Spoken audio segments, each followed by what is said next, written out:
Hello, beautiful souls, and welcome to I Care About You, the podcast where we dive deep into the realities of our emotional and mental well being, our path, our purpose, and our relationship to self love and resilience. I'm your host, Juliana J., and today we're talking about the change, growth, joy, and pain associated with a turning point in life. Now, I need to make a mention about the fact that for those of you watching the video, the lighting is not the greatest today. And that's because this little one right here is sleeping on my lap, my dog, and I didn't want to disturb her. And while I was writing this podcast, she came up here and laid down and went to sleep because there's also a heating pad there. And I thought, why not just record the podcast right here while she's napping? So I'm sure y'all can find a little forgiveness for the lack of great lighting on this video. So I wanted to talk about this turning point in life because a friend of mine and I were talking about it yesterday, and she told me that there are, 4 or so natural turning points in a person's lifespan where naturally you will stop and assess your life. And you can think about some of those times in your life. Might have been in your early 20s, your 30s. If you're older, it might be in your 50s, and then later in life, around 80 or so. And I didn't know that before.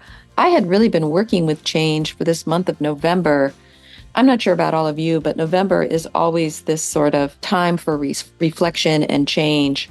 We're often looking back on the past year and thinking about the goals we achieved or didn't achieve, or things we wanted to do but didn't do. And it's just a natural time for reflection and looking at things and how to let go of things that are no longer serving us. Oftentimes, we're going into this darker time of the year as we approach the winter solstice, if you're in my hemisphere. And during that time, often naturally, a lot of us will think about things we need to let go of. We might spontaneously purge all of our closets or unsubscribe to emails we aren't reading and things like that. Just a natural time of letting go. It can be a hard time for a lot of us because change is hard, and making decisions to let go of things can be scary. And there's a lot of unsuredness that happens while you're going through change, among so many other emotions that you might be experiencing: fear, anxiety, stress, sadness, loneliness. You can question your ability to make the right decisions, and you can feel frozen. You can feel mad and defiant. You can feel hopeless and lost. You can have a hard time really taking the next steps to move forward, because change is just so hard for so many of us in so many ways. Even change that is positive in life can still be hard to move forward with and feel confident about and trust where you're going, because it's a stepping out of your comfort zone. So even if it's something positive, it can still be challenging. Often we have things we trust in life to guide us or lead us, and maybe it's something like a spiritual practice or a higher being. Maybe we have goals or expectations for ourselves. Maybe other people have imposed goals or expectations on us. You sometimes, when you're going through a change, you can go through a period where we question those things that have been guiding us or leading us throughout our life. And that's not necessarily a bad thing. Every once in a while, you should look and reflect on what is guiding you forward. And is it helping you along your path? Is it supporting you in the way you want to be supported? Is it helping you move forward? And can you improve on that relationship or guiding force so that the guiding force is really serving you in the way you want? Sometimes guiding forces are no longer serving you. And what I mean by that is sometimes a guiding force is also a partner or a caregiver or a parent or sibling or a friend. It could be people around you that you go to for guidance and support. And maybe they aren't thinking so much about what you want as a human being, but more so they're thinking about what you should do or what you need to do. And their guidance can sometimes not serve you when they don't really understand your passions or your drive or what you feel your purpose is. The point is, sometimes you find yourself in this place of change, and it's really overwhelming on so many levels. And everything that used to guide you feels not quite right or wrong or too heavy in the situation. And it can leave you feeling immobile, like you're overcome by all of it and you can't make any shifts at all. Change can also be very painful, but it can help you find out where to invest your energy. And sometimes it's actually telling you what you truly want to do. We're so influenced by the outside world and people we are trying to please Many of us, myself included, spent so many years, the majority of my life, trying to get someone to be proud of me, trying to get somebody to affirm my ability, my space on the planet. I was looking outside to get people's respect. I was trying to please people. And so, therefore, I sort of lost sight of what I wanted to do in life because we are constantly doing what others want us to do so that we can get what we need, we think we need to feed our soul. It can be kudos, it can be job well done, it can be affirmation from somebody that lets us know we're valid in the world instead of looking for that affirmation within inside ourselves. And we get misdirected with that. Oftentimes, you'll get thrown into this change in life simply because you aren't being authentic to yourself and you're having an internal conflict. So today I'm going to go over 10 questions you can ask yourself when you're going through a turning point in your life and a change in your life, and when you just feel that there's a move coming up. Sometimes these moves that present themselves to us in life end up being what we find painful. For example, it can be the end of a relationship or the end of a job. It can be having to find new housing or going through a financial hardship. And any of those things could also make you feel like you're letting yourself down. You can feel disappointed in yourself. And that becomes a turning point. And we tend to think of turning points and changes in life as negative because in American society, anyway, we are taught that we proceed up and up on this ladder and we don't have an opportunity to do what we want to do in life. Every obstacle that's placed before us is considered a failure, and failure is considered bad rather than realizing that life is a whole series of ups and downs and learning opportunities. And that's what is really happening and what really matters here. Not that we're continually climbing upward and living this life of perfection that doesn't even exist, that no one is living. We tend to think that that's a failure if we aren't doing those things. And we can get caught up in that change that happens when a failure or a misstep or a backstep occurs. We also attach a lot of emotions to that. Instead of thinking of it as a catalyst for going to the next place, we use it to reinforce our negative self-talk and our negative beliefs. It's human to add emotions to a turning point, a change, especially if it's coming off something that you're perceiving as a failure or a misstep or a mistake. And it's okay to think about those things, but it's damaging when you let change just reinforce your negative self-talk and negative self-beliefs instead of thinking of it as a catalyst to go where you really want to go, or a moment to breathe, or a moment to think about what your goals are in life and what you want to do with your lifetime. So I have these 10 questions. You can ask yourself the questions. You can sit with them, meditate on them, journal about them, write about them, or just talk about them to yourself. I think it's really beneficial, at least for me, to do this free flow writing with the questions and see where it takes you. When you free flow write, you find out things you didn't even know you felt before, because that stream of consciousness style of writing allows you to really get into your subconscious and write out things that might really be bothering you that you simply didn't know were there. I highly suggest that when you're using these questions to determine where you are and where you want to go, that you either talk it out free flow or write it out free flow to really hear what you have to say about the place that you're in at the moment. So here's the 10 questions. 1, what do you need to let go of?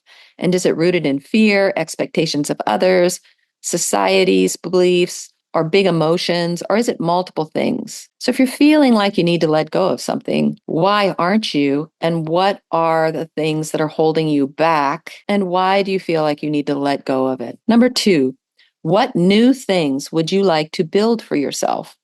Often when we're at a crossroads, we are because we are subconsciously or consciously want to make a change, but we're worried about what others might think, or that it's too big of a change, or that we don't have enough time to make the change. This happens a lot when you're changing jobs. Do you really have time to change jobs, shift your trajectory, and still climb a corporate ladder if that's what you want to do? There are all sorts of obstacles we put in front of us when we want to do something differently. So ask yourself, what do you want to build for yourself? Is perhaps this change an actual yearning to do something different? And if so, why do you want to make the change? And what is behind the trepidation?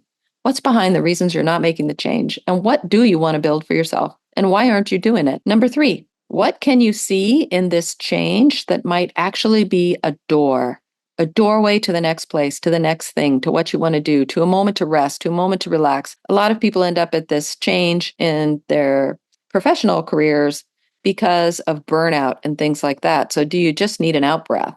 What door might be opening with this change? 4, is there anything you want or need to shed?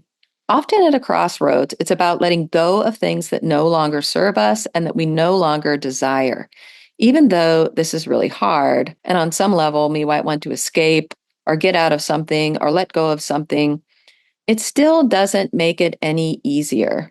This is really apparent in relationships. We need to make this change or shed something. We want to get out of a relationship or a job or a situation, and we don't know how to let it go, and we don't know what the steps are. So just take some time to think about it. Do you want to shed something, let go of something? If so, why? 5, find beauty in what is temporary, such as pain. We often find a temporary emotion or situation with the things we want to shed, but we think they are not temporary.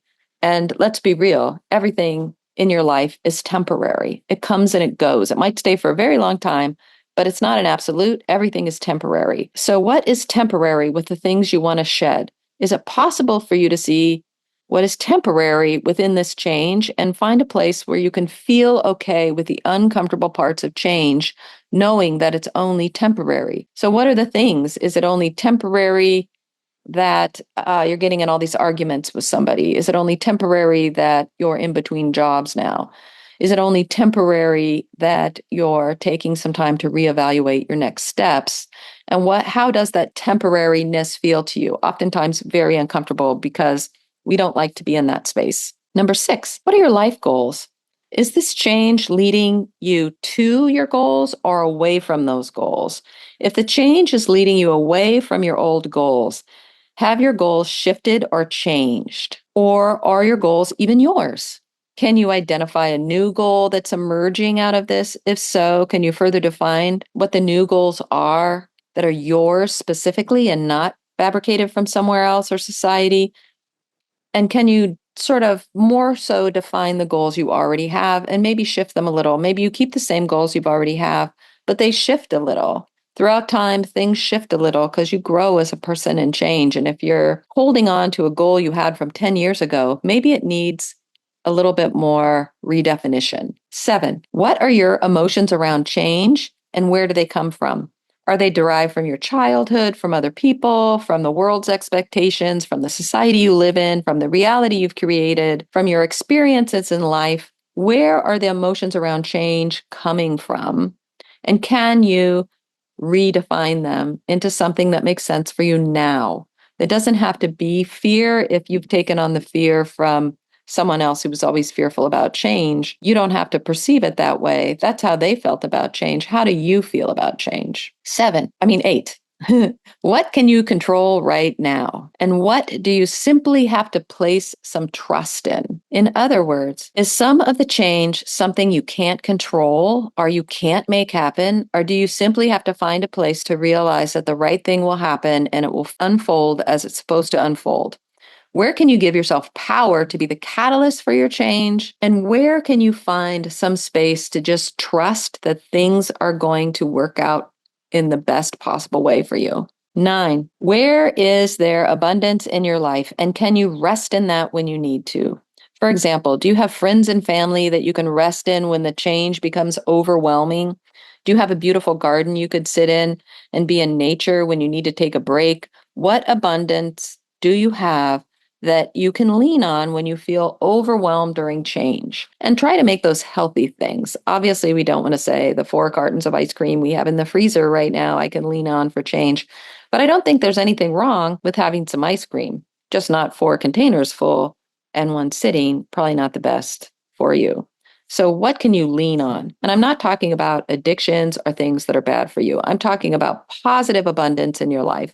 What can you lean on? Even if it's just a park bench you know about. Maybe it's meditation. We all have the abundance of YouTube and the ability to find meditations or yoga practices or whatever it is that we need, a good story, a good book.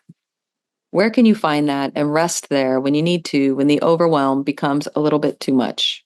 And 10, this one is a two-parter. What can you do today to start to work towards your change or work with your change? And how can you nurture yourself through that process? This is about not staying in that place of stuckness. Although it's okay to sit there for a while and just go, I don't know what the next steps are. At some point, you need to take a step. It's not your goal to stay in the space of being unsure forever. You want to think about, like, what small things can I do even today, even if I feel overwhelmed? Maybe a small step is just acknowledging that you're overwhelmed and what would help you get out of that. And then how do you nurture yourself through that process? Oftentimes people will use rituals and self-care. They'll look for signs. Signs can really help you to work through the change. For example, I'm going through a lot of change myself. It's been a really rough month for me. There's been a lot of loss, and it's led me to reflect on my life and the changes I need to make within myself and today, and what I'm going to do next in the new year. And today, I heard this really big noise in the morning while I was making tea. It sounded like a lot of birds. And I went outside because the dog was really crazy by the back door. And the dog had already been out a few times, so she didn't really need to go outside, but she seemed really adamant about going outside. So I went outside with her, and all these birds, like hundreds and hundreds of birds, were singing. And they all flew into the tree in my backyard, and they were singing there. And there were hundreds and hundreds of them. And they were really loud and boisterous. And they were there for a little bit. They stayed for a while, all singing, all talking to each other, all sitting in the tree, hundreds of them. And this never happened. Maybe there's 3 birds in the backyard at any given time. And they stayed there. And then at one point, they all stopped singing at exactly the same time. And there was these, I don't know, 3 seconds of complete and absolute silence. No other bird was doing anything, no cars, nothing. Just silence that was profound to me. I really noticed, like, wow, there's no other sounds. And then all the birds flew off, not even into the neighbor's yard. I don't even know where they went. I tried to see where they went, and they flew out of sight. And all of that took maybe 3 minutes. It was really crazy. And I just took that as like, wow, this is a sign. And what does this mean to me? And when you're looking for signs, you can look for, what is the comfort in the sign, or what is the message in the sign? Like, what was that telling me? Is it telling me I'm making the right choices? Is it telling me that abundance is coming my way? Is it telling me that there's a shift in progress? And the same, it can be done with rituals. Today I was talking with somebody, and they told me that rituals, therapies, practices, all these kinds of things, meditation, yoga, any kind of therapeutic thing you do, any rituals you have, those are all just a gateway.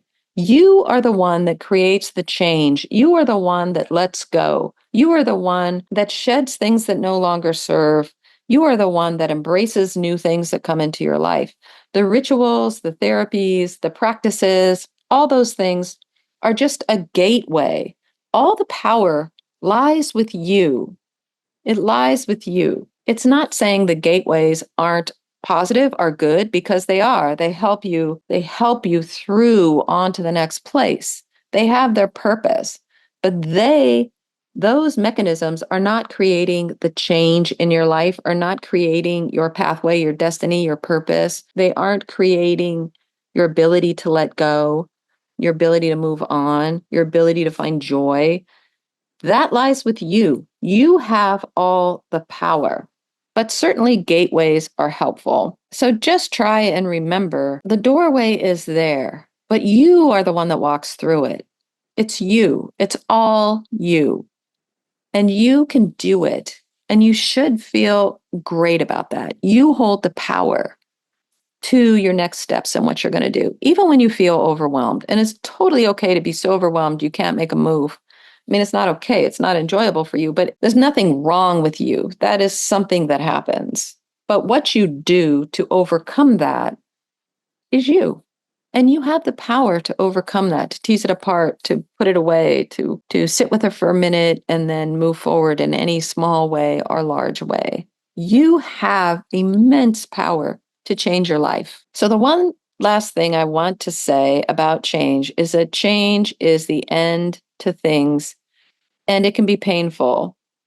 But ask yourself, is staying and not shifting to the change, if you just stayed, would that be more painful? Would that make your pain last longer? Eventually, would it lead back to change again? Are you just prolonging walking on to the next place? Have you not made the change because you're afraid, or there's fear associated with it, or you're unsure, or the pain is somehow your comfort zone? Reflect on that a little bit as you work with the questions. If you embraced change, what would happen?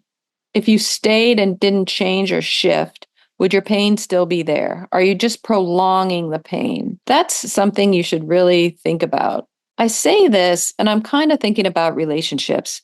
If you're having a hard time in a relationship and you're wondering, should I end it? But you don't want to for reasons outside of the change, what needs to happen? Maybe it's not leaving the relationship, but it's shifting or changing how you relate to one another, or what you do, or how you engage. Maybe the change isn't as drastic as you think. Maybe it's a shift into something else, a small shift, not as drastic, not a full-blown thing. And that small shift, that small change can also be incredibly powerful and changing. So what small steps could you take? Do you really want to take this big leap of change?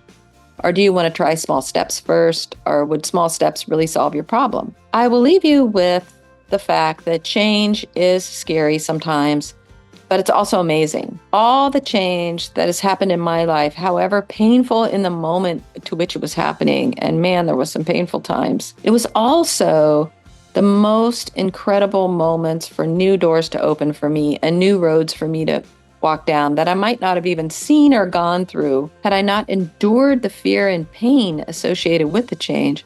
I wouldn't be here today doing the things I'm doing today, which I am truly, truly grateful for. Although in that moment, it was very hard, and it was hard to see gratitude for it until I had the hindsight. I talk about gratitude to bring up that this is an important part of this changing process, is to find gratitude with it where you can.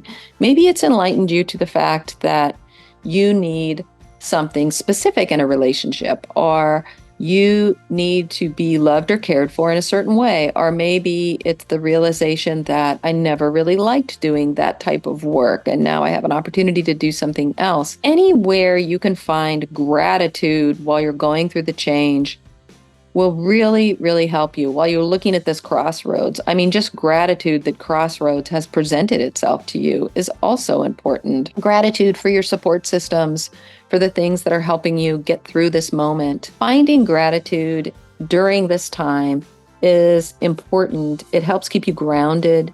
It helps keep you more balanced. It gives you space to be thankful and joyous and happy, because even changes that are horrible and incredibly sad and incredibly full of loss, it's still okay to have moments of gratitude and to maybe even laugh or smile.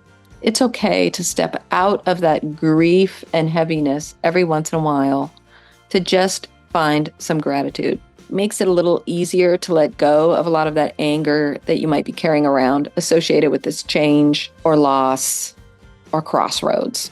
So if you found any of this episode helpful today, which I hope you did, please share it with someone who you think might need to hear it. We're all at crossroads all the time in our lives. It's part of life. You're not going to escape it. To just feel like you're not alone in it can be so powerful. So please share it with anybody you think might need to hear it. And please let me know how your situation goes. What are you trying to change? What are the crossroads you face? You can let me know either in comments, or you can DM me, or at my website, or schedule time with me, whatever you like. But I would love to know and be able to support you through your process. If you want to dive deeper into self-care and personal growth, don't forget to subscribe to the I Care About You podcast so you never miss an episode. You can also order my book, Reasons to Live, on my website for more practice on learning to navigate through dark times. And until next time, remember, know that I love you and that your journey matters. And you matter, and you are enough, even though this is a hard time for you. So take good care of yourself and know that I love you and I support you, and we're all in this together. Take care.